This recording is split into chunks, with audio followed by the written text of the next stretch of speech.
Welcome aboard, everyone, and big thanks to Sam and Andy, of course, for letting us play on the Lady Daphne today. We're going to be just crossing over the river to Tower Pier. Once we come off of Tower Pier, we're going to have a Tower Bridge lift and go downstream towards Greenwich, and then we're going to touch on Greenwich Pier, and then we'll go downstream as long as we've got enough time to get back up to St Catherine's Pier, and then ultimately into St Catherine's Dock for our final berth.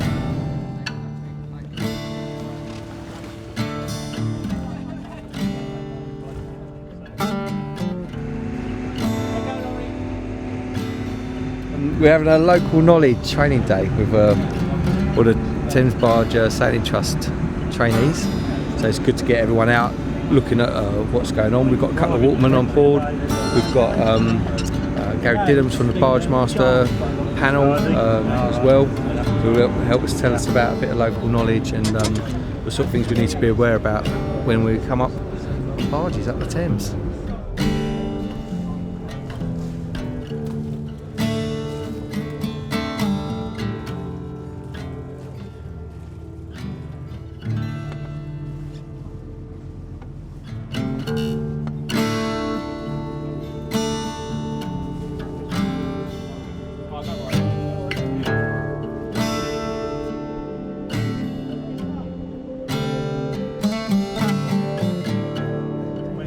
Tower Bridge used to be lifted on demand. Now they want 24 hours notice. It's free. There's no charge for lifting the bridge because water still prevails over traffic. When they built it when I opened it in 1893, this was a very, very, very busy place. It could go up 20, 30 times a day. I used to use it as an excuse to be late to school. They have concerts in the autumn, this time of the year, funnily enough, where they ask you over certain weekends not to have bridge lifts if you can help it between certain times, purely because of the people in the chambers down below, because they use it for the acoustics. And obviously, marathon day. You can't come up through their marathon day. They can't all be standing there doing that. That's as much exercise as I've had this week. So the floating rubbish, they collect all of the stuff that flows down through the river. Yeah, they have a gate at the other end, you can see, and the gate upstream's open. So they swing on that mooring buoy.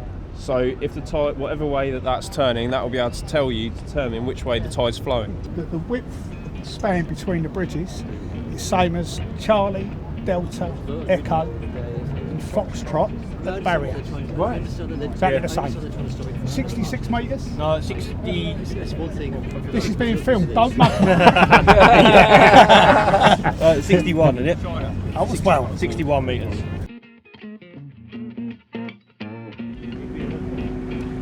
So if the tide, like now, it's flood tide, we've come away from London Bridge City Pier, we've got to the bridge, and we've just waited on the south side of the river, just out of the way of all the traffic coming inward bound through the bridge. Just waited there until the bridge started to lift. The bridge goes up, and then we can come through and proceed outward bound.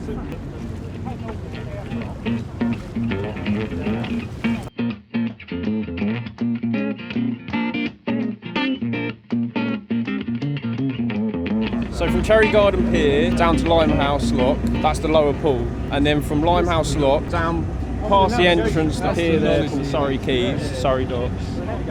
Before you get to Convoy's Wharf, there's a yard there. It used to be the naval stores, and there's some little railings with some little steps up to it. And where those steps go up through those railings, that marks the bottom of Limehouse Reach. And then after that, you're into Greenwich. So what we'll do is we'll get the forespring on first, so we can slow it down and get steerage way. So then that will steady us and stop us where we want to be. And then put the headline on, which will stop the head of the barge from swinging out. And then we put the stern line on, so that when the power comes off the engine, she won't just pull back like that, it'll stop it. And when the weight does come on the stern line, it will just pull the back in.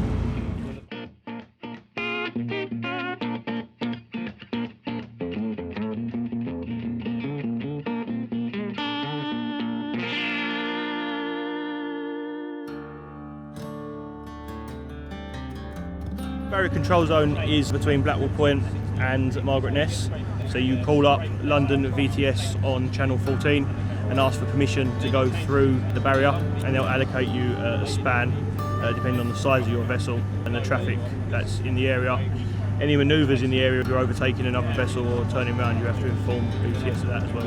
As you're approaching the barrier outward bound, if you're going through Bravo or Charlie span, especially on the ebb tide, the tide will come around the point, around the corner, and set you over towards the south shore until you get right on top of the barrier, where the tide will then bounce off the wall and it pushes you across to the north of the span. So when you're lining up to go through Charlie span, you want to be slightly to the right of centre to allow for the tidal set across the barrier.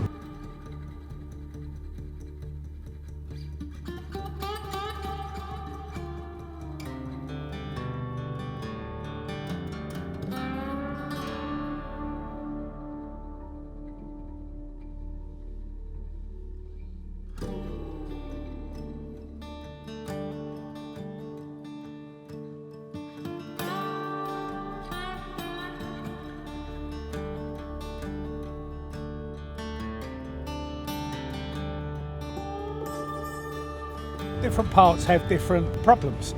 Down here it's busier because of the amount of traffic that you get in a confined space. The further upriver you go, the problems are lack of water or lack of headroom through the bridges.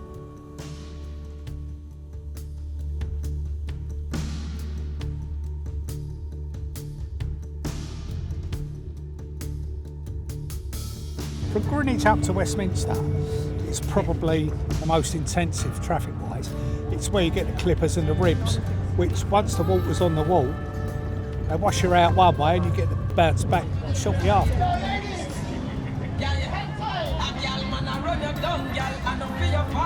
We're just going to turn in the river here before hopefully heading into the lock. We might be waiting a little while because they're going to have a specific time for us, so we might end up either mooching around in the middle of the Thames, hopefully not, or just up against maybe St Catherine's Pier. The water level is over the top of the gate. Sometimes that makes it very difficult for us to lock in. You get an eddy, you can see where the mooring buoys are, there's a post. Yeah. Like that post, for the first bit of the ebb tide, tide's coming in. Yeah. So again, you've got two sort of like things that are different. So you can't go too far down river to make a nice sweep. You can't go too far up river as you lose the tide. It's a nightmare. What I would do is I would come outside the mooring buoys, let her drop in, come in so you're almost parallel with the knuckle, let her go down river a little bit, and then aim for the downstream knuckle to get a rope on.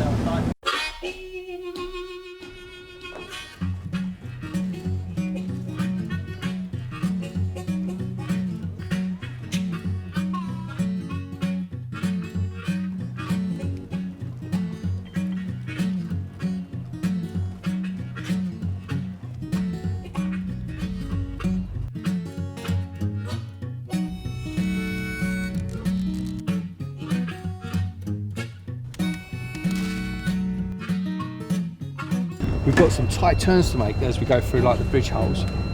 We'll get a spring onto this first knuckle and we'll use that to help us turn, bring the head of the barge around into the tight turn, so we just sort of ease it and check it as we need to line us up with the next hole. That blue bridge will lift as well, and we'll get another turn on the knuckle there to turn us into where all the barges are berthed in that western basin. So when we've got the lead balls down, that moves your centre of effort. So when you haven't got them down, your prop's doing the kicking with the rudder. Once you put your lead ball down, you've got, as the barge turns, you've got something to lean on, so you can make much tighter turns. Have they polished the brass? No, actually, they haven't. No. What sort of trainees are they? The best sort. Jolly good.